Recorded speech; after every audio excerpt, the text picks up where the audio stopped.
Everyone, तो देखते हैं एक बहुत इंपॉर्टेंट चैप्टर जो कि क्लास 9th SST का है। चैप्टर का नाम है पॉवर्टी एज अ चैलेंज। काफ़ी इंपॉर्टेंट चैप्टर है क्योंकि हमारी सोसाइटी में अगर स्पेशली हम बात करें इंडियन सोसाइटी की, तो वहाँ पे पॉवर्टी एक बहुत बड़ा चैलेंज है, अभी भी एग्जिस्ट करता है और शायद आगे भी काफ़ी हद तक रहेगा क्योंकि इंडिया की पॉपुलेशन जिस तेज़ी से बढ़ रही है उतनी तेज़ी से एम्प्लॉयमेंट ग्रोथ आपको पता है उतना ही घट ही रहा है। एम्प्लॉयमेंट अपॉर्चुनिटीज़ इतनी कम है हमारी कंट्री में कि अगर हम ऑल ओवर द वर्ल्ड देखें हर जगह ही एम्प्लॉयमेंट की कमी है, पर in our country as the जिस हिसाब से हमारी पॉपुलेशन बढ़ रही है उस हिसाब से हमारे पास एम्प्लॉयमेंट रेट बहुत ज़्यादा कम है। तो इसीलिए पॉवर्टी, अब आप समझ ही रहे होंगे कि पढ़ना कितना ज़्यादा इंपॉर्टेंट है। तो देखिए सबसे पहले पॉवर्टी का मतलब समझते हैं और चैलेंज का मतलब आपको पता ही है। चैलेंज का मतलब है कि जैसे कैसे कहते हैं कि आपको एक चैलेंज दिया कि आप ये चीज़ करके दिखाओ, तो मतलब ये एक ऐसा प्रॉब्लम है हमारी सोसाइटी में जिसको जल्दी से जल्दी ओवरकम करना बहुत ज़रूरी है। अब देखिए पॉवर्टी का मतलब होता है गरीबी, हिंदी में पॉवर्टी को गरीबी कहते हैं। तो पॉवर्टी को अगर हम एक सिंपल टर्म्स में समझे तो पॉवर्टी का मतलब होता है when a person is not able to meet his basic needs. अब बेसिक नीड्स में 3 चीज़ें आती हैं, वो याद रखिएगा, फूड, क्लोथ एंड शेल्टर। जाहिर सी बात है कि अगर हम जैसे अभी जो मिडिल क्लास फैमिली होते हैं हमें वो भी कम लगता है, हमें लगता है अरे यार हम अनंत अंबानी की शादी हुई, कितना कुछ था, ये था वो था, ठीक है, और उसने अपना खर्च निकालने के लिए जियो का रिचार्ज महंगा कर दिया, ये कर दिया, वो कर दिया। तो हम मिडिल क्लास वालों को लगता है कि हमारी क्या ज़िंदगी, हम लोन लेके शादी करते हैं, करते वो करते हैं। लेकिन हम उन लोगों को क्यों नहीं देखते जो बेचारे इतने मजबूर हैं कि जो 3 टाइम का बेसिक, जो एक, अगर आपको फिट रहना है, हेल्दी ह्यूमन बीइंग रहना है, तो 3 टाइम का खाना आपको खाना कितना ज़रूरी है। हमारे इंडियन सोसाइटी में हम सबको पता है कि कितने सारे लोग हैं जो 3 टाइम का खाना भी उनको नसीब नहीं होता। तो इसीलिए कहते हैं कि बेसिक नीड में सबसे ज़रूरी चीज़ है फूड, तीनों टाइम का खाना। उसके बाद क्लोथ्स। अब मान लीजिए कि कपड़े हैं, सबसे अगर ठंड की बात करें, ठंड में नहीं है तो आप बिना कपड़े के तो ठंड से ही मर जाएंगे, और गर्मी में मच्छर वगैरह जो होते हैं उससे आपको फिर डेंगू होगा और भी बहुत सारी डिजीज़ होंगी, उससे भी आपको ख़तरा होगा। तो क्लोथ्स दूसरा बेसिक नीड है, और तीसरा है शेल्टर। अब मान लीजिए कि मतलब आपके पास घर नहीं है तो आप रहेंगे कहाँ? कितने लोग फुटपाथ पे रह सकते हो? फुटपाथ पे रहने से आपका लाइफ कितना रिस्की होता है, कितने लोग मारे जाते हैं ना। तो इसीलिए पॉवर्टी सिंपल टर्म्स में ये होता है कि जब इंसान अपनी बेसिक नीड को पूरा ना कर सके, और वो बेसिक नीड 3 ही होती है अगर पॉवर्टी के स्केल पे देखें, that is food, cloth and shelter, ठीक है। तो देखिए कैसे हम पता करते हैं कि पॉवर्टी क्यों एक चैलेंज है। अब जाहिर सी बात है कि हमें कहीं ना कहीं से पता तो चल रहा होगा ना कि पॉवर्टी, गरीबी बढ़ रही है, तो उसका कोई तरीका होता होगा। ऐसा थोड़ी है कि उठ के मैं बोल दूँ कि पॉवर्टी बढ़ रही है या घट रही है और हो गया, नहीं। जाहिर सी बात है हर चीज़ का एक तरीका होता है जिसके थ्रू हम पता करते हैं। तो बिल्कुल उसी तरीके से गवर्नमेंट के पास एक क्राइटेरिया होता है जिसके थ्रू वो पता करती है कि पॉवर्टी में क्या प्रॉब्लम है, क्या नहीं है। तो देखिए एक पॉवर्टी लाइन होता है, पॉवर्टी लाइन जो है उसमें बेसिकली हम इनकम एंड कंजप्शन देखते हैं लोगों के। तो इनकम एंड, अब जाहिर सी बात है कि इनकम और कंजप्शन क्यों, कि कितना आप कमा रहे हैं और कितना आप उससे अपनी ज़रूरत को पूरा कर रहे हैं, यही 2 चीज़ है ना। क्योंकि ज़रूरत पूरा करने के लिए तो आप कमाते हैं, वरना किसको मन करता है कि सुबह सुबह उठ के कोई एज अ प्रोफेसर पढ़ाने जा रहा है, कोई सिक्योरिटी गार्ड की नौकरी कर रहा है, कोई बॉर्डर पे बैठा है, किसको शौक है इतनी ठंड में, कोई आराम से बैठ के हंस रहा है, कोई वहाँ पे यू नो खुद को ऐसा बर्फ़ की तरह जमा के बैठा हुआ है बॉर्डर। तो ये क्यों है? इनकम के लिए ही। और इनकम क्यों करते हैं? ताकि हम अपनी नीड्स को पूरा कर सकें, है ना। तो वही है, गवर्नमेंट पॉवर्टी लाइन के थ्रू जो है पता करती है कि पॉवर्टी मतलब गरीबी बढ़ रही है, घट रही है, या फिर हमारे कंट्री में कोई गरीबी की प्रॉब्लम नहीं है, स्टेबल है, ये वो सब हमें कौन बताता है? पॉवर्टी लाइन बताती है। तो देखिए पॉवर्टी लाइन भी 2 तरीके से होती है, एक होता है BPL जिसको कहते हैं बिलो पॉवर्टी लाइन, एक होता है APL अबव पॉवर्टी लाइन।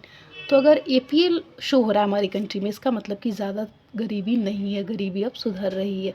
और ये अगर BPL में ज़्यादा लोग आते हैं, मतलब मेजॉरिटी ऑफ पॉपुलेशन अगर BPL के अंदर आ रही है, इसका मतलब है कि हमारे यहाँ पे पॉवर्टी सच में एक बहुत बड़ा चैलेंज है। बहुत सारे लोग ज़रूरत से ज़्यादा गरीब हैं, बिलो पॉवर्टी लाइन ज़रूरत से ज़्यादा लोग गरीब हैं, APL मतलब कि कंडीशन सुधर रही है, ठीक है। तो अब देखिए कुछ और क्राइटेरियाज़ होते हैं, जैसे इंडिया हम सबको पता है कि एग्रीकल्चरल बेस्ड कंट्री है, तो ज़्यादातर पॉपुलेशन रूरल एरियाज़ में रहती है। रूरल का मतलब होता है गांव, गांव वाला इलाका, और अर्बन का मतलब होता है सिटीज़, टाउन्स वगैरह जो होते हैं उनको हम अर्बन एरिया कहते हैं। तो देखिए इंडिया में भी एक क्राइटेरिया है कि रूरल एरिया में इतना अगर कोई इंसान कमाएगा तो इसका मतलब है कि वो बिलो पॉवर्टी लाइन में एग्जिस्ट नहीं करता। और अर्बन एरिया में भी फिक्स किया गया है कि अगर इतना अमाउंट वो इंसान कमा रहा है तो वो बीपीएल नहीं माना जाएगा। बीपीएल क्या होता है? जब पॉवर्टी लाइन से कम किसी की इनकम हो, और जब उससे ज़्यादा कमा रहा हो या बीपीएल से थोड़ा सा ऊपर कमा रहा हो, इसका मतलब उस इंसान की कंडीशन ठीक है, वो गरीबी में नहीं आएगा। तो रूरल एरिया के लिए हमारी गवर्नमेंट ने फिक्स किया 816 रुपये। तो अगर मान लीजिए गांव में कोई रामलाल है और वो रहता है और वो कमाता है 816 रुपये, तो इसका मतलब है कि वो एपीएल में आएगा। मतलब वो गरीबी का भी शिकार नहीं है, वो अपनी बेसिक नीड्स फूड, शेल्टर और क्लोथ को पूरा कर पा रही है। और वहीं पर मान लीजिए कोई राजू लाल है और उसकी कमाई है 810 रुपये या 710 रुपये, इसका मतलब वो बीपीएल के अंडर आएंगे। मतलब वो उतना भी नहीं कमा पा रहे, उनकी इनकम उतनी भी नहीं है कि वो अपनी बेसिक नीड्स को पूरा कर सके। और अर्बन एरिया में 1000 रुपीज़ कमाना ज़रूरी है। मतलब मान लीजिए कि अगर रवि अर्बन एरिया में रहता है, मान लीजिए दिल्ली में रह रहा है और वो 1000 रुपये नहीं कमा पा रहा, इट मीन्स कि वो बीपीएल में आएगा, बिलो पॉवर्टी लाइन में आएगा। और अगर वो 1000 रुपये कमा पा रहा है तो इसका मतलब उसका भी पॉवर्टी से वो ठीक है, मतलब उसको अभी कोई प्रॉब्लम नहीं है अपनी बेसिक नीड्स को मीट करने में, पूरा करने में। तो देखिए हर 5 साल के बाद ये चेक किया जाता है बीपीएल। इसको एनएसएसओ चेक करता है, अपने डेटा के हिसाब से डेटा वगैरह बनाता है, भाई ये इतने लोग रूरल एरिया में, इतने लोग अर्बन एरिया में है, क्या डेटा है ये वो एनएसएसओ देखता है हमारे इंडिया के अंदर। ठीक है। अब देखिए कार जो है अमेरिका में एक नॉर्मल, मतलब वो एक बेसिक नीड में आती है, वैसे इंडिया में car as a luxury life show करती है। मतलब इंडिया में अगर किसी के पास कार है तो हम कहेंगे बाप रे बड़ा अमीर इंसान है, पर अमेरिका में होगा, अगर नहीं होगा तो उस इंसान को मजाक उड़ाया जाता है, उसको गरीब से भी गरीब समझेंगे। और अगर कार है तो वो एक नॉर्मल इंसान है। तो देखिए कि कितना अभी इंडिया हमारा पीछे है इनकम के मामले में, कि अमेरिका में कार बेसिक नीड है और इंडिया में एक लग्जरी शो करता है। ठीक है। मतलब इंडिया में है तो आप राजा महाराजाओं जैसा अगर दिखाएंगे तो भी कोई आपको मान ही लेगा, वैसे अमेरिका में दिखाएंगे तो आपको मजाक उड़ाया जाएगा। तो मिनिमम फूड रिक्वायरमेंट जो है अगर हम बात करें तो 2400 कैलोरीज मिलनी चाहिए। गांव में जो लोग रहते हैं, अगर आपको पता करना है कि आप फिट इंसान है कि नहीं, तो कम से कम जो इंसान गांव में रह रहा है उसको 2400 कैलोरीज मिलनी चाहिए, और जो इंसान अर्बन एरिया में रह रहा है उसको 2100 300 कम कैलोरीज मिलनी चाहिए गांव वाले से। अब ऐसा क्यों? क्योंकि गांव में जाहिर सी बात है कि ज़्यादा लोग फिज़िकल लेबर वाला काम करते हैं, जैसे एग्रीकल्चर, उसमें पूरा लेबर पूरा फिज़िकली आपको प्रेजेंट रहना है तो ही वो काम होगा। वेयरएज़ जो लोग अर्बन एरियाज़ में काम करते हैं, जैसे कोई टर्शियरी सेक्टर में काम कर रहा है या कोई सेकेंडरी सेक्टर में काम कर रहा है, तो सेकेंडरी सेक्टर में मशीन्स वगैरह भी थोड़ा हो जाता है हेल्प, और टर्शियरी सेक्टर में तो आपको आराम से ऑफिस में ही बैठ के काम करना है। तो इसीलिए अर्बन एरिया में कैलोरीज कम रिक्वायरमेंट होती है to be a fit person. ठीक है। और इसके अलावा अगर हम बात करें तो कुछ वल्नरेबल ग्रुप्स होते हैं जो कि पॉवर्टी ज़्यादा फेस करते हैं, जैसे SC, schedule tribe, STs, agriculture labour, ये लोग ज़्यादा करते। क्यों? क्योंकि जैसे इन लोगों को पहले तो कास्ट डिस्क्रिमिनेशन किया जाता है, जिसकी वजह से जल्दी जॉब्स नहीं मिलती ये वो, और लोग इनसे थोड़ा दूरी वगैरह बना के रखते हैं। लेकिन अब तो हर कॉन्स्टिट्यूशन में राइट्स हैं इनके लिए, रिजर्व सीट्स है, तो अब इनकी भी हालत सुधारी गई है इसके थ्रू, जो इनको रिजर्वेशन पॉलिसीज़ बनाई गई इनके लिए। इंटर स्टेट डिस्पैरिटी, देखिए क्या होता है, स्टेट टू स्टेट भी poverty as a different way में चैलेंज देखने को मिलता है। जैसे कुछ स्टेट ऐसे हैं जहाँ पे बहुत ज़्यादा गरीबी और अभी भी सुधार नहीं है, लेकिन कुछ स्टेट ऐसे हैं जहाँ पे गरीबी तो थी लेकिन सुधार कर लिया गया है। जैसे बिहार, उड़ीसा, ये ऐसे स्टेट है जहाँ पे पॉवर्टी ज़्यादा है, मतलब कोई चेंजेस देखने को मिल ही नहीं रहा, पॉवर्टी है ही है। और यही अगर हम बात करें कि कुछ ऐसे स्टेट जैसे केरला, आंध्र प्रदेश, तमिलनाडु, वेस्ट बंगाल, पंजाब, हरियाणा, महाराष्ट्र, गुजरात, इन जगह पे पॉवर्टी कम हो गई है। तो आखिर कुछ तो कारण होंगे कि इंडिया की एक ही कंट्री के अंदर ये सारे स्टेट्स आते हैं, तो क्यों ऐसा है कि कुछ स्टेट्स में पॉवर्टी कम है और कुछ स्टेट में ज़रूरत से ज़्यादा है?